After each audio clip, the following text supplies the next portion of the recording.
Assalamualaikum warahmatullahi wabarakatuh. Perkenalkan, nama saya Sandri Firmansyah dengan NIM 9414 240 89 kelas D.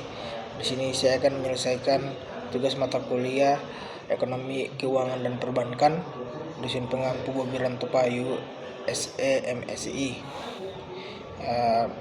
Di sini judul yang saya ambil itu studi kasus perusahaan otomotif dan elit produk yang terdaftar di BEI periode 2006-2010. Definisi pasar derivatif dan futures.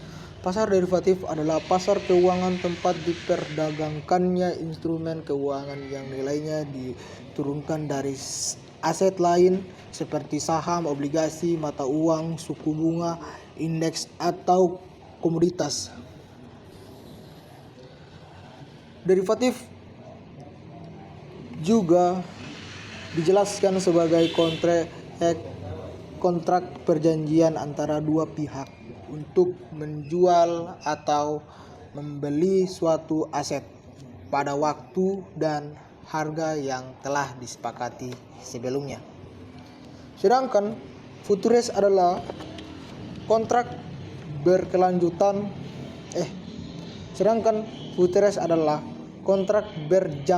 yang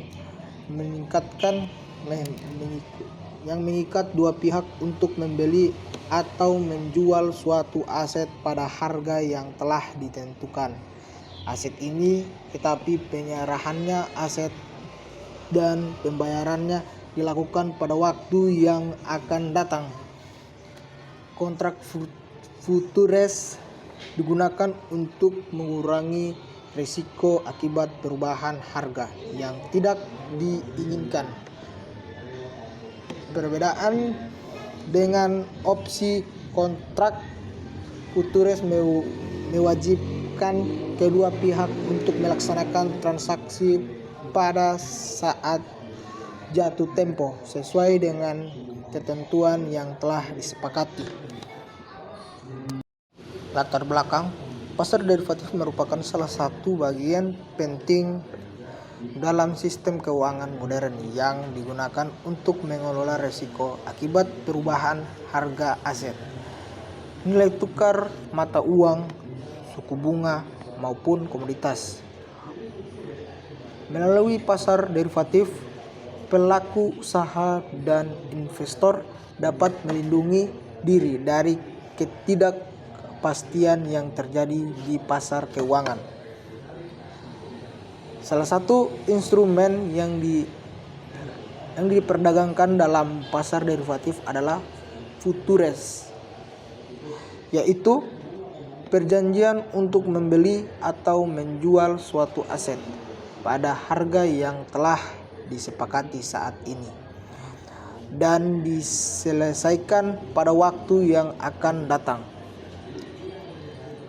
Instrumen ini banyak dimanfaatkan sebagai sarana hedging, melindungi nilai, untuk mengurangi risiko kerugian akibat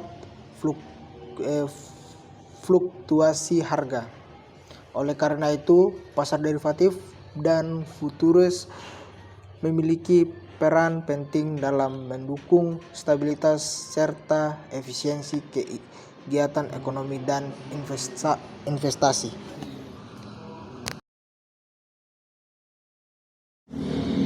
Di sini terdapat beberapa permasalahan.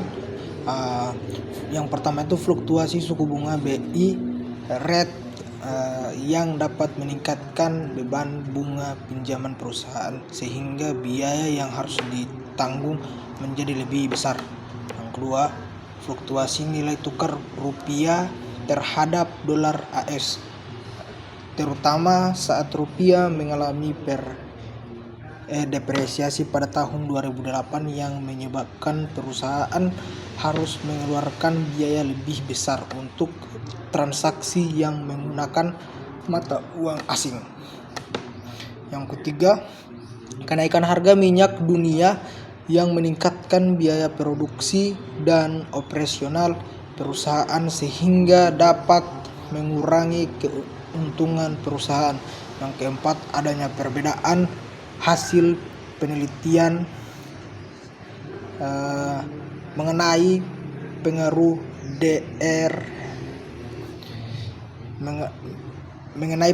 der financial distress, grow opportunity liquidity, dan premises terhadap keputusan hedging, sehingga diperlukan penelitian lebih lanjut untuk memperoleh hasil yang lebih jelas.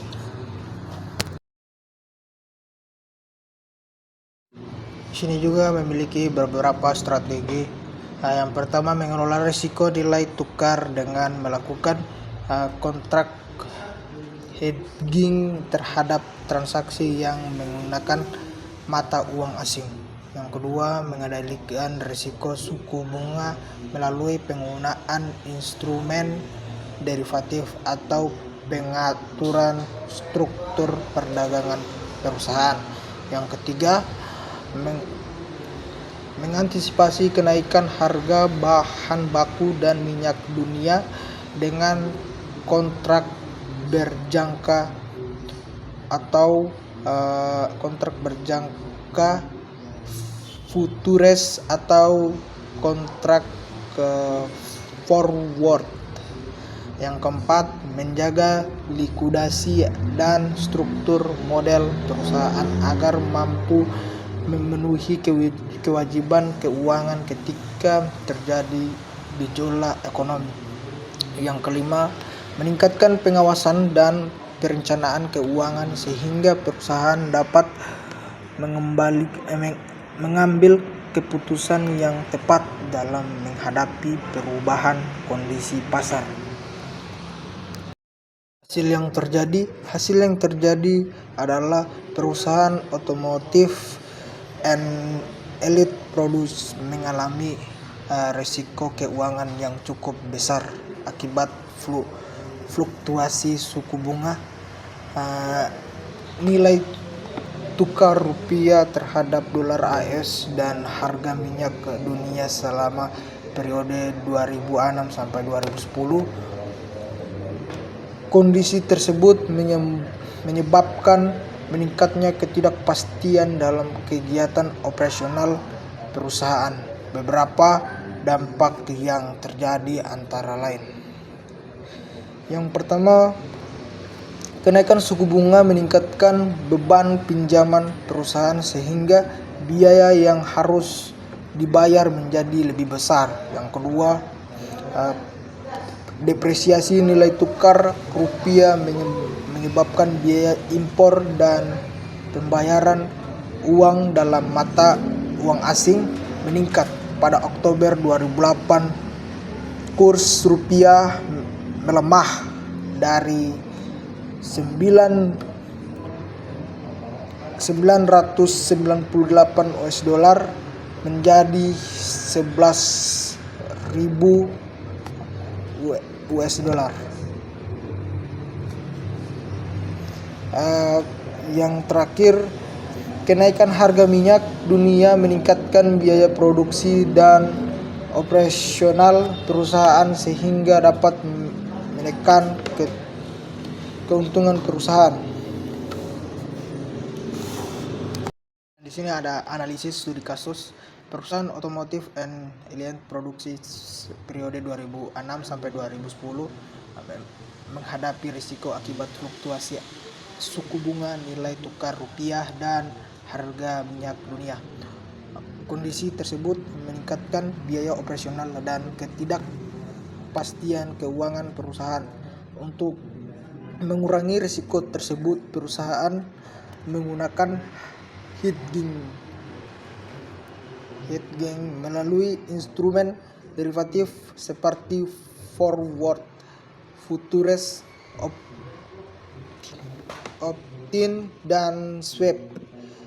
Keputusan Hedging dipengaruhi oleh faktor internal seperti DER, financial distress, blowout operation, liquidity, dan FMCG.